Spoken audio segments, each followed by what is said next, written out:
that they will be able to fuel cattle rustling so that they can be able to feed the population in Nairobi? Because if you ask yourself, what are some of the things that have been happening over time? Where do most of the meat in Nairobi come from? Where does the meat in Uganda come from? You know, there's a lot of proliferation of weapons into the country, you know. So the first thing we need to find out and ask ourselves is that, are we doing this thing traditionally the way we used to do it? The Maasais, we used to go into cattle raids, you know, but that was sort of like to balance things. Today your cows are stolen, tomorrow you go and steal other cows. But today, in this age, it is about money. It is an international criminal network who have so sophisticated, you know, logistic systems on how to move the cows around. Because if you go to the abattoir, there's no way you can be able to say, where did these cows come from?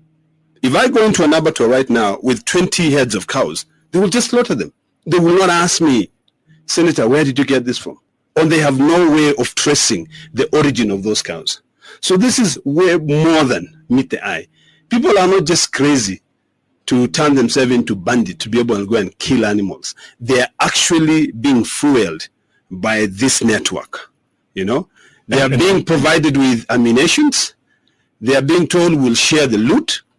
Go steal as many as you can.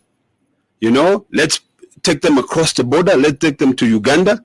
In fact, there was a time in Uganda, they were able to recover over 400 heads of cows, which was stolen by the Turkana bandits. So this is an issue that requires the president to sit down with the president of Uganda, the president of this country called South Sudan, and come up with a protocol and sign the protocol on cattle rustling. The only country that has signed that is Uganda. So you ask yourself, why? Why don't people want to do that?